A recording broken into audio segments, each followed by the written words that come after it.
Les Caraïbes s'enfoncent dans une zone de très haute tension. Alors que Donald Trump intensifie l'encerclement militaire du Venezuela avec plus de 15 000 soldats américains désormais déployés dans la région Moscou, répond par une manœuvre qui évoque inévitablement l'un des épisodes les plus dangereux de la guerre froide, la crise des missiles de Cuba en 1962. La Russie vient en effet d'acheminer vers Caracas un ensemble d'armements susceptibles de bouleverser l'équilibre stratégique de tout l'hémisphère occidental. Début novembre, Alexeï Jouravliov, premier vice-président de la commission parlementaire russe chargée de la défense, a confirmé publiquement la livraison de systèmes de défense aérienne Pantsir-Sun et Bukhme 2 au Venezuela, transportés par avion cargo Il-76. Et selon Moscou, il ne s'agirait que d'une première étape. Les autorités russes n'excluent désormais plus la fourniture d'armes bien plus dissuasives au régime de Nicolás Maduro, notamment les missiles Oreknik et Calibré. Une perspective qui a provoqué un véritable choc à Washington. Jouravliov a été clair, la Russie ne voit aucun empêchement à transférer ses technologies militaires les plus avancées à des pays alliés. Les quantités exactes demeurent confidentielles, mais le signal politique est limpide. Les États-Unis pourraient se retrouver face à une surprise stratégique majeure. Le missile Oreknik est considéré comme l'un des systèmes les plus redoutés par les planificateurs militaires occidentaux. Dérivé du programme RS-Sphinx 6, ce missile balistique à portée intermédiaire peut atteindre des vitesses supérieures à Mach 10 et emporter plusieurs ogives. Vladimir Poutine le présente comme un instrument garantissant l'équilibre stratégique face à l'OTAN.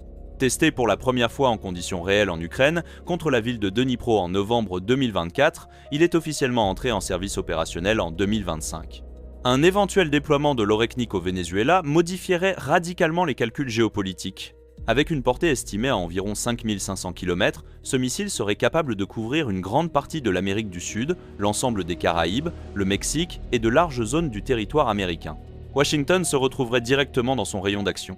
Déployé sur des lanceurs mobiles routiers, l'Oreknik est extrêmement difficile à détecter et à neutraliser exactement le type de menace qui terrorisait les États-Unis lors de la crise cubaine.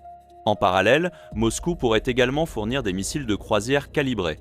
Ces armes ont démontré leur efficacité depuis 2022 en Ukraine, frappant des cibles militaires et des infrastructures critiques avec une précision redoutable. Le missile 3M14 calibré, propulsé par un turboréacteur, vole à environ Mach 0, 8 et transporte une charge explosive de 400 à 500 kg.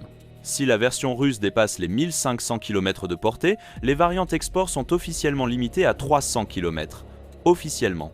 Moscou rappelle toutefois que le régime de contrôle des technologies de missiles n'est pas juridiquement contraignant et revendique sa souveraineté en matière de transfert d'armes. La menace la plus inquiétante réside être dans la version conteneurisée du calibré, connue sous le nom de Club K. 4 missiles peuvent être dissimulés dans un simple conteneur maritime de 40 pieds, placé sur un camion, un train ou un navire civil. Indiscernable d'un container commercial ordinaire, ce système rend toute frappe préventive extrêmement complexe. Le Venezuela, de son côté, ne part pas de zéro. Le pays dispose déjà d'un réseau de défense aérienne avancé, largement fourni par la Russie. Les systèmes S-300 VM Antey-2 1500 assurent la couverture longue portée jusqu'à 250 km. Les Bukhme 2, eux, récemment livrés, renforcent la défense intermédiaire, tandis que les Pantsir-Sun assurent la protection rapprochée grâce à une combinaison de canons automatiques et de missiles solaires. Ensemble, ces systèmes créent une véritable bulle de déni d'accès capable de menacer avions furtifs, missiles de croisière et drones avant même qu'ils n'atteignent leurs objectifs. Le Venezuela se transforme progressivement en forteresse aérienne. Cette montée en puissance russe intervient alors que la situation régionale est déjà explosive. Depuis septembre 2025, Donald Trump a autorisé au moins 26 frappes contre des embarcations soupçonnées de trafic de drogue, causant près de 100 morts selon les derniers bilans. Le porte-avions USS Gerald R. Ford patrouille dans la zone, accompagné d'une flotte de guerre conséquente. Des chasseurs F-35 du Vermont Air National Guard ont également été déployés à Porto Rico. Le 17 décembre, Trump a franchi une nouvelle ligne rouge en ordonnant un blocus total des pétroliers vénézuéliens sous sanctions. Il a affirmé que le Venezuela était désormais encerclé par la plus grande armada jamais rassemblée en Amérique du Sud, et a même qualifié le régime de Maduro d'organisation terroriste étrangère, une désignation vivement contestée par de nombreux juristes. La rhétorique présidentielle est de plus en plus agressive. Depuis novembre, Trump évoque à répétition une possible intervention terrestre mentionnée à au moins 17 reprises en 3 mois. Officiellement, cette pression s'inscrit dans la lutte contre les cartels de drogue, Washington accusant Maduro de diriger le cartel de Lost Souls, mais pour de nombreux analystes, l'objectif réel reste un changement de régime. Pour Moscou, le Venezuela représente un levier stratégique de premier ordre. Depuis les années 2000, la Russie est le principal partenaire militaire de Caracas, ayant fourni avions de combat Su-30, hélicoptères, blindés et équipements lourds. En juillet dernier, une usine de munitions a même été inaugurée dans l'état d'Aragua, après plus de 20 ans de travaux. En octobre 2025, Vladimir Poutine a ratifié un traité de partenariat stratégique approfondissant la coopération militaire, économique et énergétique entre les deux pays, assorti de droits d'exploitation sur d'importants gisements pétroliers et gaziers. L'enjeu dépasse largement le Venezuela. Moscou cherche à établir une pression asymétrique sur Washington. Si les États-Unis projettent leurs forces aux frontières russes, la Russie peut faire de même dans l'arrière-cour américaine. C'est une logique de miroir stratégique. Transporter des systèmes comme l'Oreknik reste toutefois un défi colossal. Un missile et son lanceur peuvent peser près de 70 tonnes, nécessitant l'emploi d'avions cargo géants comme les Antonov 124. Une opération de grande ampleur serait difficile à dissimuler dans le contexte de surveillance actuel.